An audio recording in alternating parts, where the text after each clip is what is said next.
all other sacred fishes, I had actually managed to keep myself out of the hospital by healing myself holistically. I was over the moon with gratitude because I have spent enough time in hospital over the last few years to know I do not enjoy being in the hospital. It's just really not my idea of a fun time. Know what I mean? Welcome back, Radical Homemakers. And if you're new here, hail and well met. I'm Mama Cass Bear, and this is my channel, Rematriate. Rematriate is a lifeway channel for radical homemakers creating a life made by hand. Sort of the ultimate do-it-yourself channel, because we want to take control of our entire lives, all the way from the tiniest detail right up to our whole philosophy about life. We're back to the land, folks, but on a whole other level. We're all about a return to nature-based living, a return to Mother Earth, a return to the values of matriarchal cultures, and a return to that maternal bond that forms the genesis and the foundation of all matriarchal cultures. We seek a return to Mother in all these and in many other ways here too. So yes, we are all trying to rematriate. If you're new, you are so very welcome here. And if you already know that you are a radical homemaker as well and you've subscribed, thank you for coming back. No, there's not very many of you right now, so I cherish every one of you. Now, I have some really good news to share with you all right now. About 3 weeks ago, I posted a video where I let you know that I was going to have to go into hospital because I was extremely ill. I told you that I was going to be on a short-term disability leave because of this illness, and that I had some hopes that because we had caught this problem, that maybe I would be able to heal from some of the strange, unexplained symptoms that I had been suffering from for several years, actually. Now, since I filmed that little video, I was actually able to avoid going into hospital because I had improved so much in just the few days since the very first time that I showed up at the hospital emergency room. Now, how did I manage to do this? Because I didn't know what the heck I was doing at that point. I mean, I'm not a doctor or a nurse or anything. I have zero formal medical training. Please keep that in mind as I tell you my story. I'm not giving anyone medical advice here. I'm just sharing my own personal story. So, the thing is, though, I have just been through a lot of struggles with my own health over my lifetime, and in particular, the last 10 to 15 years. I grapple with 2 nasty autoimmune disorders, and I've almost died a few times over the years. I'm very committed to not dying. I have 5 children, a partner, his daughter, and 3 grandchildren as well, and a lot of other family and very dear friends to live for. So when I first became ill this time, I was more than a little scared. And what I was told when I was in the emergency room was definitely very scary. The doctor told me that my gallbladder was full of stones that were blocking the flow of bile through my digestive tract. He said my liver was inflamed and that it could go septic and that it could kill me. So yeah, that's definitely scary. But I have learned over time and through many hard lessons that I need to listen to that fear. Yeah, okay. But I do not allow that fear to lead me to surrender my decision-making power to doctors who won't have to live with the consequences of those decisions. I'm still living with the consequences of some of those decisions that doctors made for me. I don't want to add any more consequences to the long list of things that I have to deal with. So, I listened to what the doctor in the emergency room said. Yeah, absolutely. but it didn't do what he tried to bully me into doing. I didn't surrender my own decision-making power to him. And that is what led me to successfully heal myself and to keep myself out of the hospital. A happy combination of allowing myself the time that I needed to learn enough to make properly informed decisions about my care and standing my ground and not letting myself be bullied into just doing what I was told to do by a doctor who didn't know me and couldn't possibly understand what I needed. Since then, I have learned so much about the little organ that was causing me all this trouble, my tiny and yet powerful gallbladder. If you're a woman over the age of 40, chances are you may have had some trouble with your gallbladder too. And I want to share what I have learned with you so that maybe you can heal yourself and your gallbladder just like I was able to do. So, grab yourself a nice hot beverage and get comfortable, and I'll tell you my own story.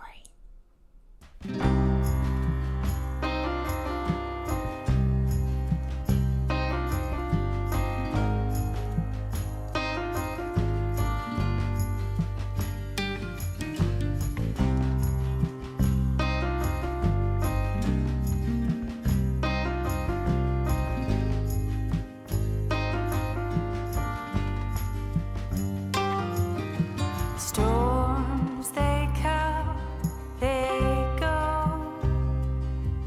They know to ride the breeze. Life is not always still. Find your way back.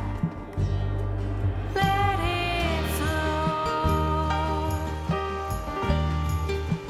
Guide where to go. Let it flow. Guide where to go.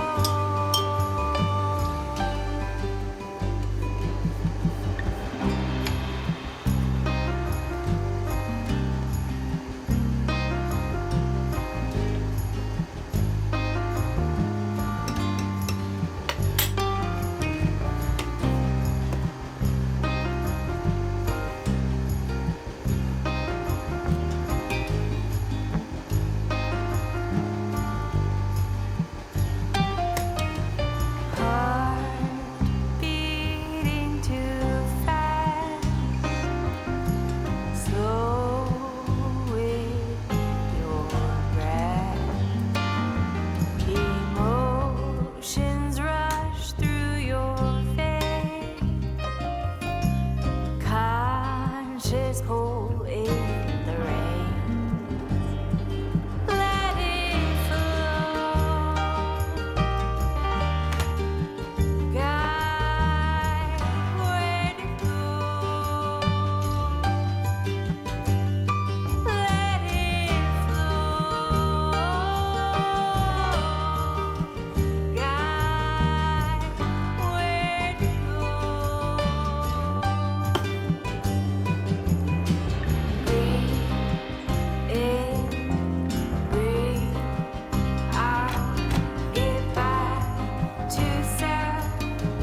Back to peace.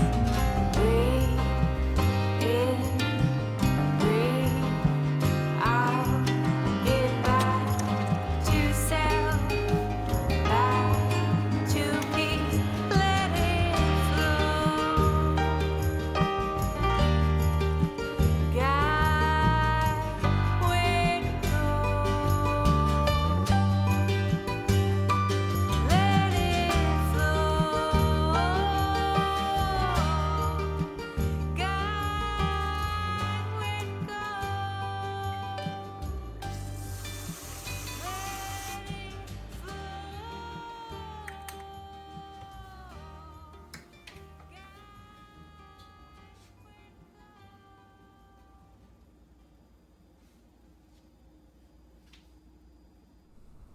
So, This all started back on the 26th of September, which was a Friday. As I do every week, I was coming home to Wilderness for the weekend. Wilderness is my home in the Canadian countryside that I share with my partner, who I call Papa Bear here. Because our home is so isolated and because I don't drive, I spend every work week in a small city that is about an hour's drive away from Wilderness. I have a full-time job at a deli meat factory in this small city. During the week, I live in a basement apartment with my eldest son, who I call Man Cub here. I don't use any real names here. If you're interested in learning more about my story and about my son and my other children, you can check out some of my other videos, and I'll link them at the end of this video. So, I call our little basement apartment, where I am right now, City Den. It's right on the bus route, and I take the bus to work every day. 5 o'clock in the morning, the 5 a.m. bus. So I start work at 5:30. Now, I hate the city. It's crowded and noisy and smelly and full of toxic fumes that set off my asthma and full of toxic people that set off my complex PTSD. Being in the city just takes a massive toll on me. Let me explain why. Although I'm not formally diagnosed, at least 3 of my kids are autistic, and we have all come to realize that I'm autistic too. Sensory hypersensitivity is one of the biggest challenges for me to cope with. And so being in the city is like torture for me. But every weekend, I get to go home to the peace and the healing that I find at Wilderness. So Friday, September 26th, I was going home after a long, hard work week. I had been exposed to a lot of hot spice at work that week. My asthma, my allergies were acting up. Papa Bear picked me up a prescription antihistamine steroid nasal spray that I use, starting to work on clearing me up. And we got home, and I really didn't feel like eating very much, so we ate a little bit of charcuterie and a little bit of wine. I went to bed nice and early, and I was hoping that by morning I would feel better. I had only been lying down for about 10 minutes when I had to run to the bathroom to vomit. Now, I don't vomit often, only when I'm very sick, so this is not a good sign. Long story short, I spent the whole night puking my guts out. I had to lie on the bathroom floor because I was sweaty and shaking. If I tried to get up, the nausea hit again. Boom, down I went again. The second autoimmune disorder that I have, in addition to the asthma, is a rare form of diabetes called latent autoimmune diabetes in adults. It's sometimes also called type 1.5. Now, the reality of what this means is that I'm on insulin because stress has basically destroyed my pancreas. And if you're on insulin, vomiting is very bad news because it causes low blood sugar, which can put you in a diabetic coma and possibly even kill you. So yeah, I was in rough shape.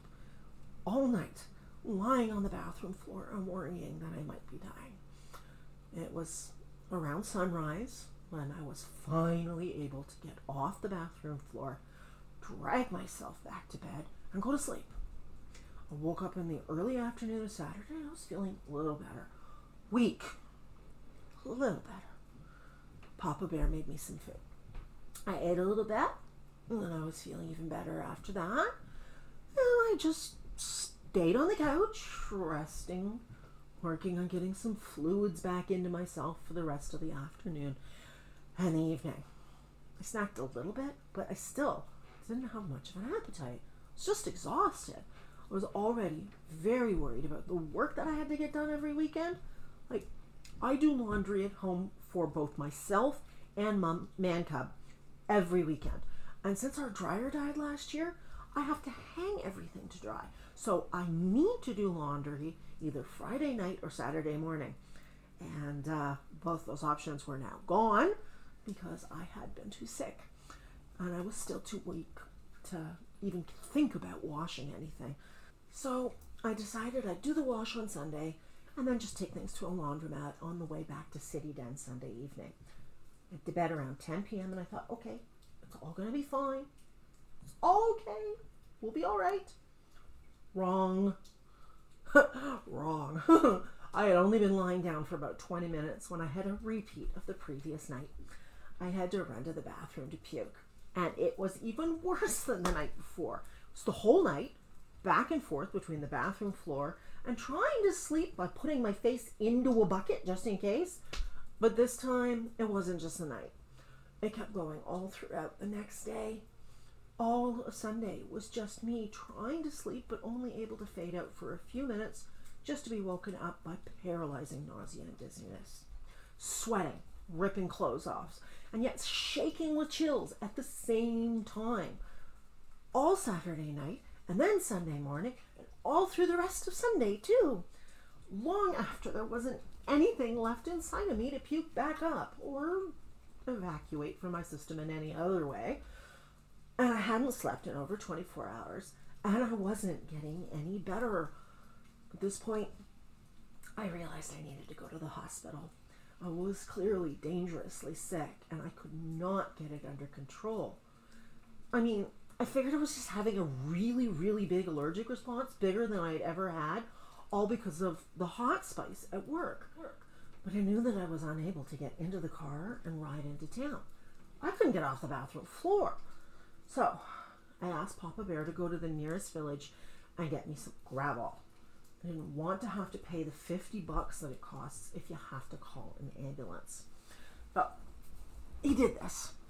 And a couple of hours after I took the gravel, late Sunday evening, I was finally able to get off the bathroom floor and go to bed. On Sunday night, I didn't take my normal basal insulin because I was terrified of dying in a hypoglycemic crash while I was asleep. Now, I had contacted my boss at work to let her know I was desperately ill and I wouldn't be able to go to work. I promised to update her on my status, and I finally crashed to get some sleep. Now, on Monday, Papa Bear had an appointment. I was just sleeping anyway, so we decided to take me to the hospital on Tuesday.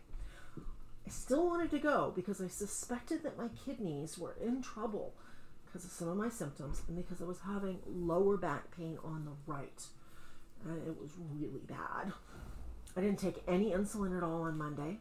Just drank lots of water and lemon herbal tea. Of course, just like Sunday, I didn't eat anything. I didn't dare. And I had absolutely zero appetite of any kind for food. I was just so weak and shaky. I just rested and tried to gather up my strength and gain a calm and unshakable state of mind because I knew I was going to be stuck at the hospital emergency room for a long time. I love our Canadian healthcare, but we all know that going to the ER takes a whole day. So I was psyching myself up to get ready. And I went to bed, nice and early. And then I woke up in the middle of the night with a massive itching fit. I had to stand in the shower, furiously scrubbing every inch of myself with a back brush, trying to scrape the horrible itching off of me. Eventually it calmed down enough for me to go back to sleep. Now, this is a weird symptom that I didn't think too much about at the time until a couple of days later, but it definitely came up, and it was important later, so I'm mentioning it now so I can explain it later. So, Tuesday arrived, and we set off for the other city to go to a hospital that I knew was much safer than the one in the same city as City Den. I've had some very bad experiences in that hospital, but the one that we went to instead, they saved my life a few years back when I had to have a small amputation because of a massive infection, so I do trust this hospital. As I expected, I was waiting a long time. It was around 8 hours from when I arrived until I finally saw a doctor. There were little occasions along the way, like they drew my blood, and at each stage they sent me further into the bowels of the hospital. I had some nice talks with the other people waiting there. I really like other people when they're just being average normal humans. It's only when they're being aggressive, toxic jerks and invading my space that I get overwhelmed and feel trapped. So, yeah, I actually am an extroverted autistic. We do exist. I met this wonderful young woman there. I had such a fantastic talk with her. We were in an internal waiting room, one stage past triage, and set off a corridor next to a nursing station. She was wearing shorts and a t-shirt. Now, it had been warm that morning outside, so she was dressed for the weather. But in a hospital, it's always absolutely freezing. I don't know why this is so, but it is definitely the way that it always is. I've been in so many hospitals over my lifetime.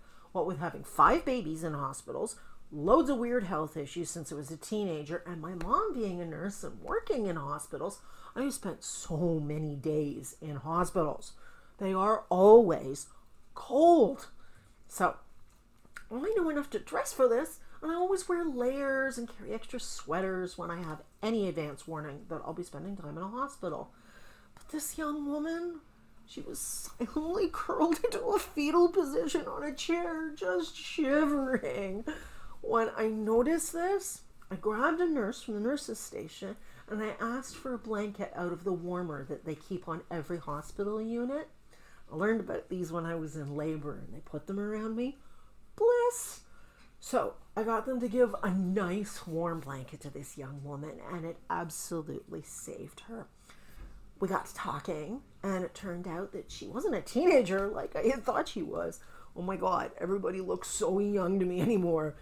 Anyway, she was a young mom with a toddler, and she showed me wonderful pictures on her phone. We ended up talking about nutrition for both her and her little one. And we talked about birthing in hospitals and how breastfeeding is sabotaged. And I was giving her all kinds of helpful links from terrific websites. In earlier years, when my kids were little, I did a lot of breastfeeding peer support, and I shared information with folks in real life and online. I just love doing this stuff. Supporting moms is what I absolutely live for. Oh, I got to reassure her that the reason why she hadn't been able to breastfeed longer was because she had been sabotaged by incompetent medical professionals. And I got to tell her that every single drop of breast milk that she gave to her child was a gift, a precious gift that would help secure good health both for her child and for herself as well. I told her that she was not a failure, that she had actually managed to do much better than average, and that it was despite the fact that the formula industry spends billions and billions of dollars to ensure that everyone fails and is forced to buy their products. So, this is not the first time I've had this conversation. I have watched women in their 70s shed tears over their sabotaged motherhood journey 50 years before. I'm sure it's not the last time that I will have this conversation. I talk to young moms and some dads all the time. I offer my number to people I meet at work and in other places. I've received late night calls from friends of my eldest daughter, Raven, who were struggling with issues around mothering. And every time that I have been able to help puzzle out a problem and leave a mom feeling more capable and confident, every time I am able to help a child have their needs be met in a loving and compassionate way, it gives me such ecstatic joy. Truly the best feeling in the world. So that's how I passed the many hours I was stuck waiting at the hospital. And it was truly helpful because at that point, it was the second day of not eating for me, and I didn't have anything to drink for about 12 hours either. Not until I got home very late that night was I able to finally have a drink of water. After my talk with the young mom, I was sent to wait in a room for the doctor to see me. Finally, while I was in there, my youngest daughter, who I call Flower Cup here, gave me a call. Because she's still being held captive by her father demon, I don't ever get to see her. But she does call me on occasion, and I get to see her face on a video call. So that definitely cheered me up too. And then the doctor came in to see me. He said that my kidneys were fine. And that's why I went to the hospital, so I was reassured. But he said that my liver was inflamed, and they didn't know why. And he wanted to keep me overnight and run a bunch of tests and put me on IV fluids, still no food, possibly antibiotics, while they figured out what was wrong with me. I was not prepared to stay in a hospital. I didn't have my insulin and my other medications with me, or any of the things that I need to feel comfortable in hospital.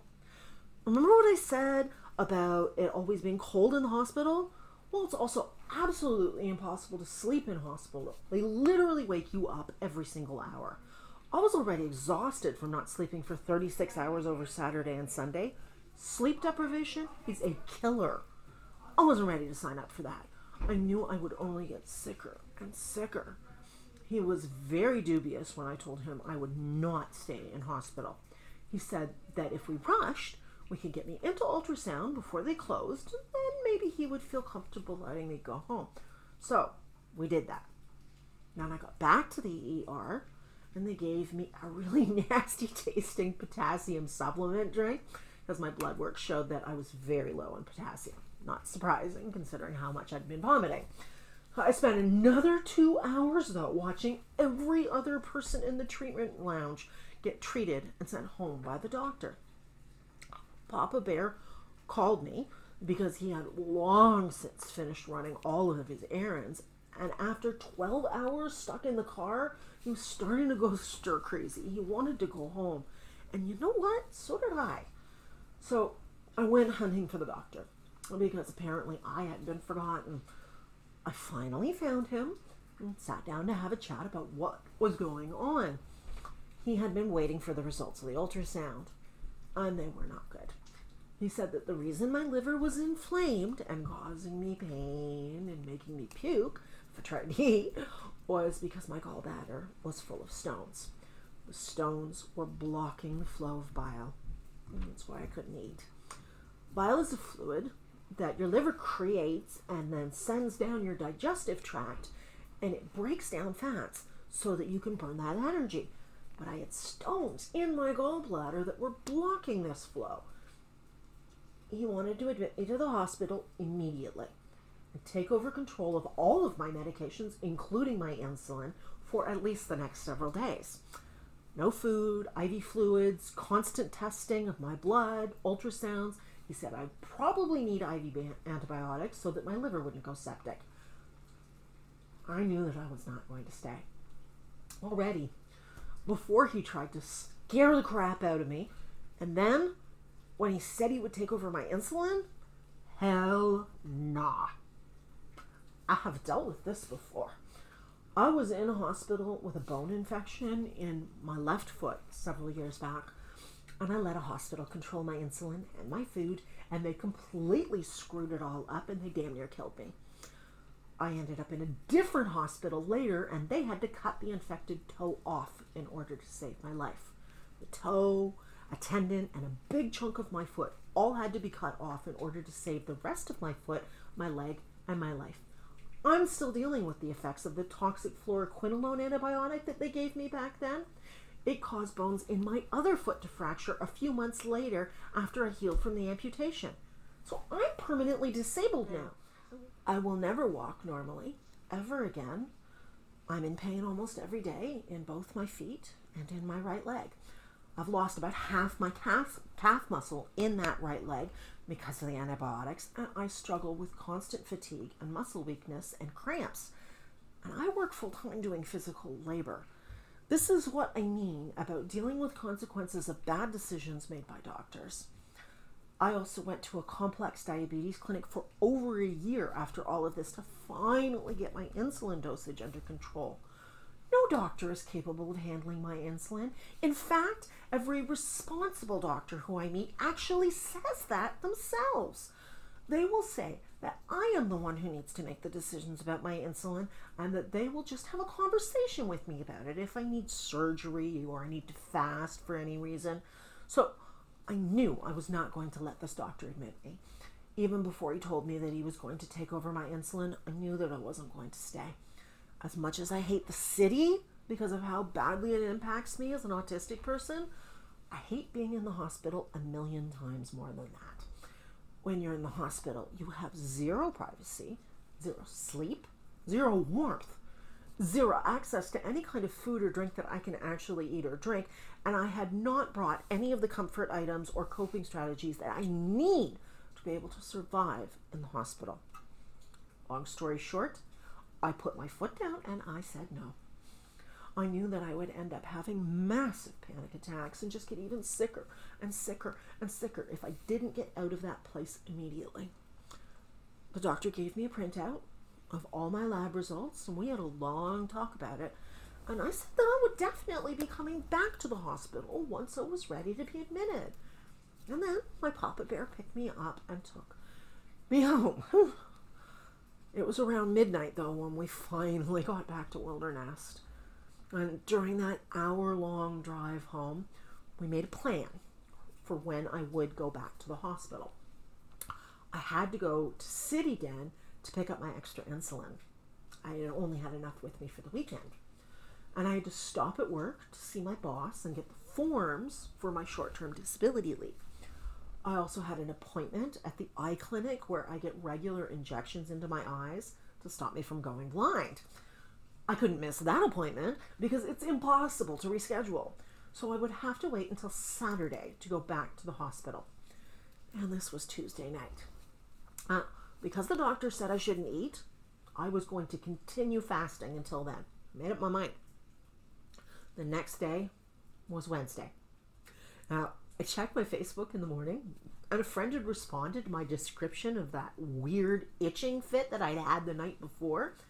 She said that sounded like cholestasis, which she had suffered from when she had gallstones.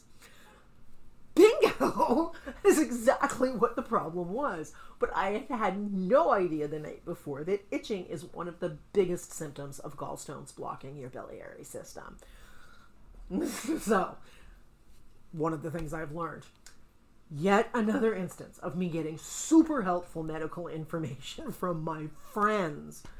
So, shortly after that, I got a frantic call from my family doctor's office about my lab results from the hospital. I reassured them that I would be going back to the hospital on Saturday and that I wasn't going to eat anything, just drink water and lemon herbal tea. Now, they told me that because my potassium was so low, that I shouldn't just drink water, that I needed to drink sports drinks to get my electrolytes balanced. So Papa Bear went out and got me some. While he was out, I had a little bit of energy, so I filmed that video for you guys about being sick and about not being able to get my other videos finished because I was sick. Because I had planned on editing videos that weekend, not being sick.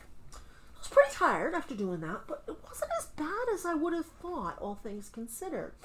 Because at this point, I was on day 4 of fasting. I didn't eat on Sunday, or Monday, or Tuesday, and now it was Wednesday. And I was planning on continuing to fast for at least 3 more days. Now, I have never done this. I had heard about fasting and detoxing and all of that stuff before, but I had always thought it was just hype. I never took it seriously or thought that I would ever do such a thing. I had been doing intermittent fasting. In fact, that was my goal when I went to the complex diabetes clinic. I wanted to get my insulin dosage balanced enough so that I could skip eating and not have it be a problem. I wanted to have that freedom. So I was quite comfortable going many hours or even most of a day without eating. But 4 days, where I was at right at that point, or 7 like I was planning, or more, I had never even thought about doing that before. I have struggled with disordered eating for a lot of my life. I struggled with hating my body because I'm not a naturally thin person. I watched my little sister starve herself when we were teenagers, and I had always said that I was not ever going to do that to myself. But at this point, I had this weird feeling of peace about the whole situation. I just knew without any doubt that this was the right decision. And because I knew this, I wasn't suffering like I had always assumed that I would if I had to go without eating for days and days. Now, I'm not going to lie to you, I was definitely thinking about food. I was thinking about what I would like to eat when I was finally healthy and able to eat. But really, it wasn't unbearable. It was really quite strange. Then, when I woke up on Thursday, I was surprised at how good I was feeling. I felt light and peaceful. I mean, hey, I was completely empty. There was nothing in me. It was now day 5 of my fast. And I had lost like 12 pounds over the weekend. Just in 3 days, 12 pounds. But I was shocked at how good I was feeling. Late Thursday morning, as we were getting ready to leave the house and go down to City Den, I had to make a sudden run for the bathroom. And without going into the gory details, I passed at least 2 gallstones. I was blown away. I didn't know that fasting could do this. Was this why the doctor wanted me to go without food? Did people know this about fasting? Did they know that by fasting you would get your liver to flush out your entire digestive system and clean out all the toxic stuff that was making you sick? I was blown away. I didn't know what to think, but I was feeling strangely calm and peaceful, and yet simultaneously elated. Okay, I took the information that I did have and I started combing the internet to try and find answers. Eventually, I ended up on one of my all-time favorite websites because they have everything from articles written for average people right up to articles from peer-reviewed medical journals and everything in between. It is the website for the Weston A. Price Foundation. And I definitely hit the jackpot there. I posted 2 articles from that site on my Facebook page because so many of my friends have been telling me that they've been dealing with these same issues. The friend who told me about the itching, and I had like at least 8 or 10 people telling me that they had been having these troubles. I had no idea. Apparently, women over 40 are very likely to have trouble with gallstones. Who knew? And the first one of these 2 articles was written about that exact thing. Now, I'm actually going to read you most of that article right now because it's not very long. Starts with a question. Question. I am a 40-year-old woman who has just been told by my physician that I have gallbladder stones, that my gallbladder is diseased, and that it needs to come out. Is there a natural approach to healing this problem? Okay, so it starts with that question. And keep in mind, this article is in the Ask the Doctor section, so the answer's from a doctor. Answer. Establishment medical thinking says that if you have stones in your gallbladder, it is diseased and needs to come out.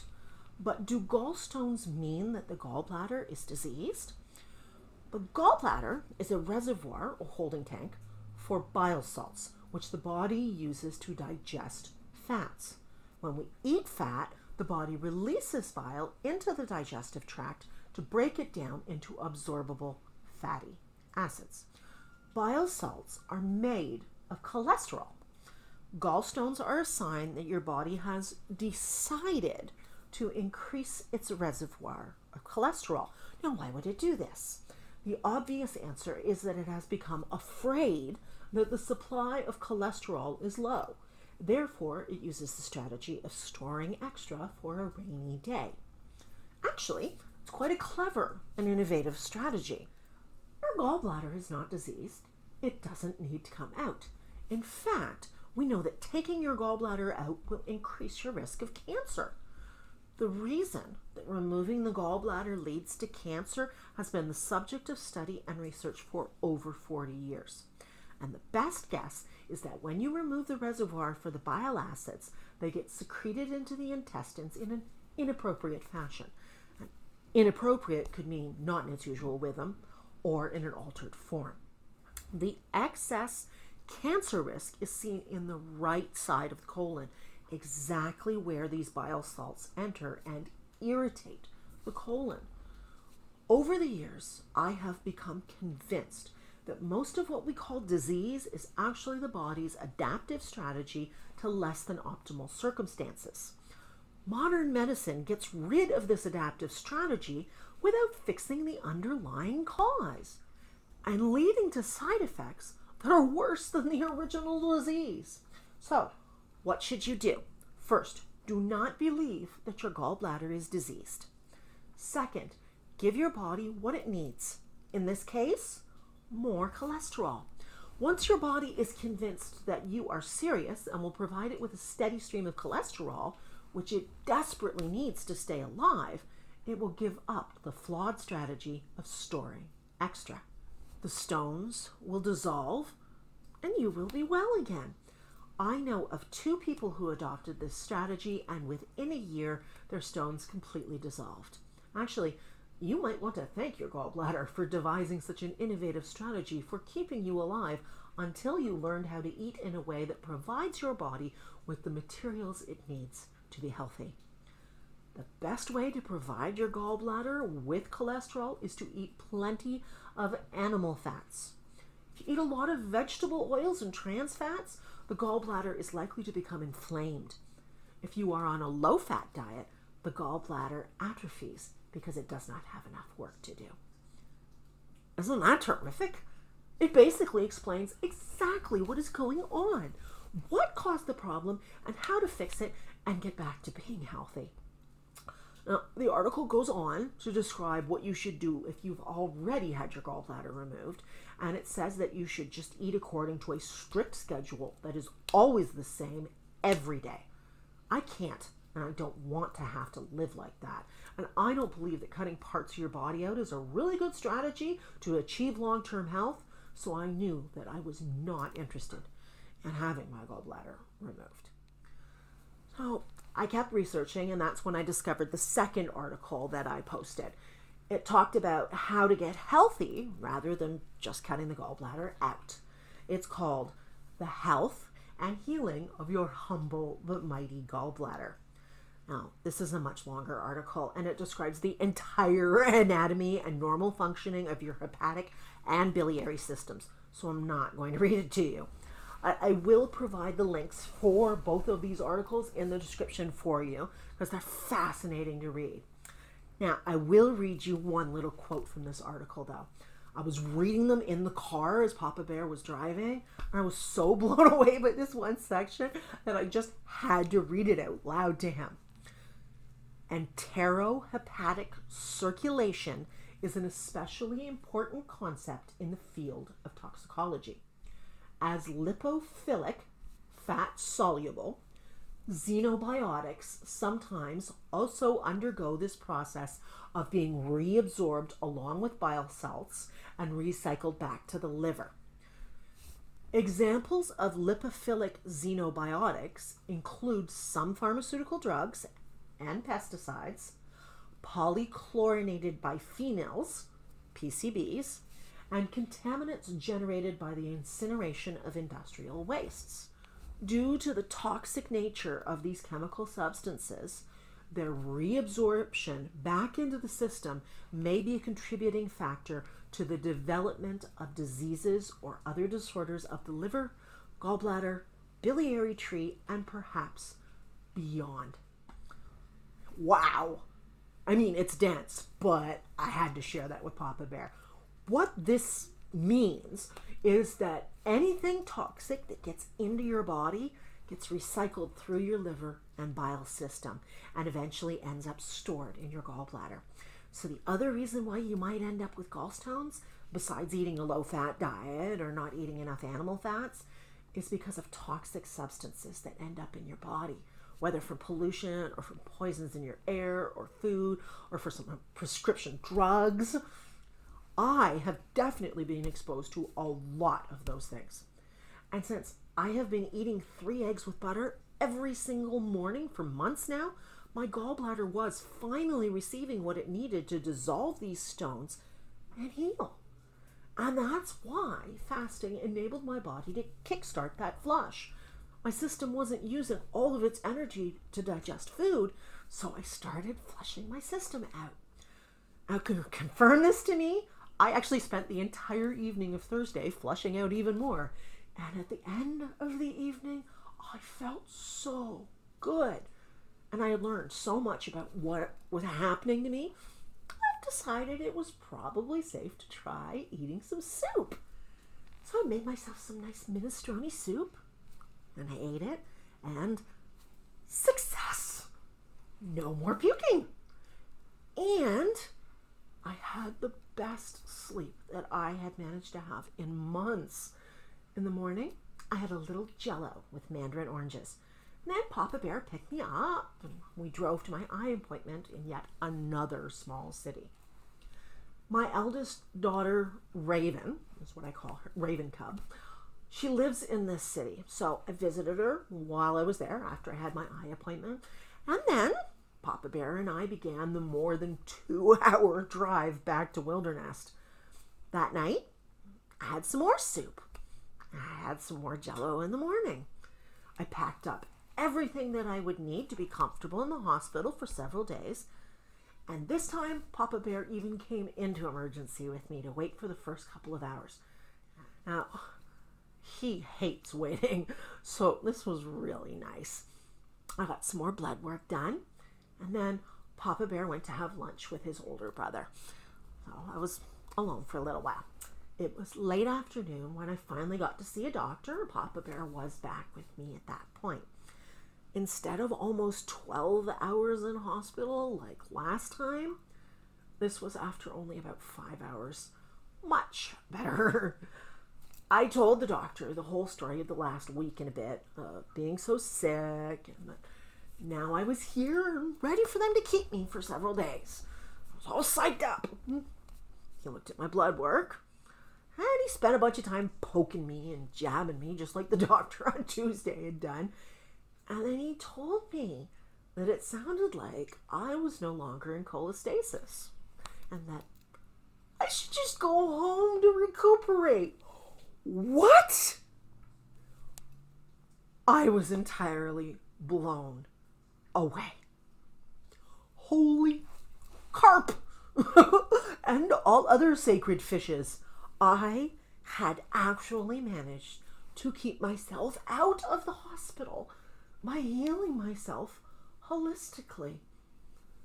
I was over the moon with gratitude because I have spent enough time in hospital over the last few years to know I do not enjoy being in the hospital. It's just really not my idea of a fun time. Know what I mean?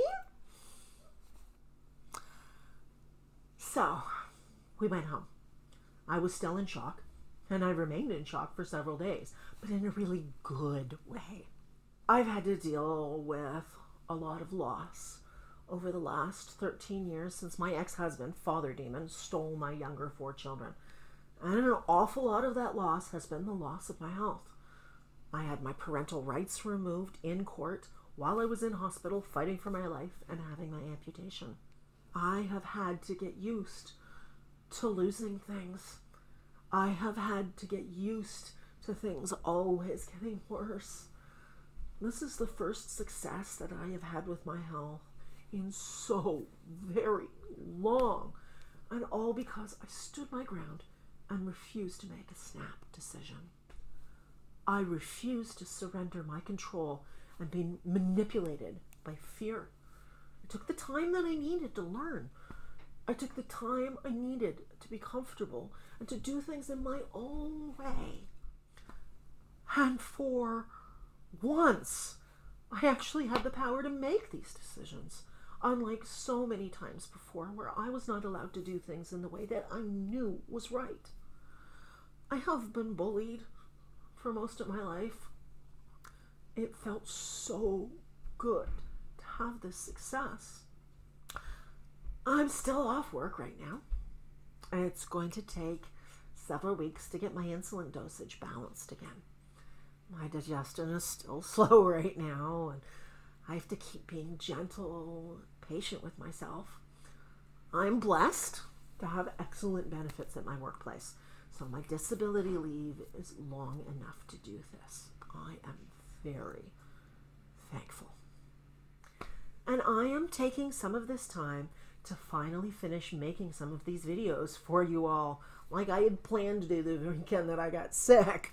The video that I promised you guys about the really cool contraption that Papa Bear made for our yearly party is finally out.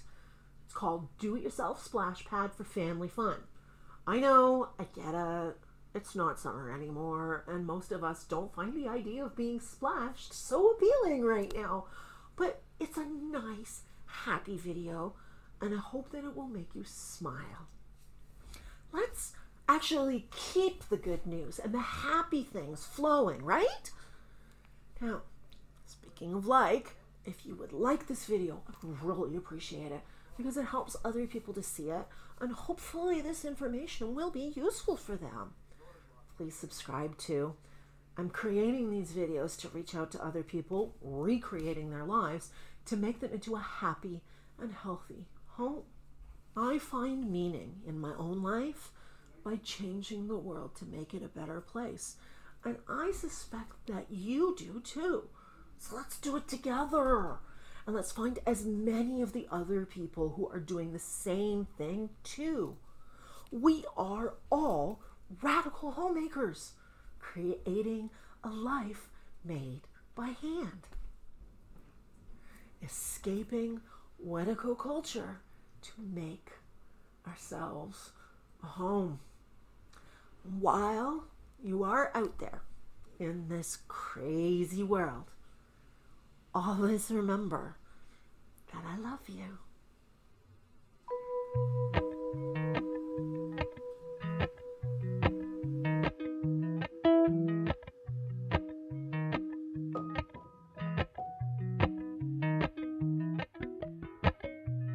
Appalachian sunrise meets my skin. Even with my eyes still closed, I can feel it coming in. Golden, golden, I'll follow only golden, golden, golden, golden things.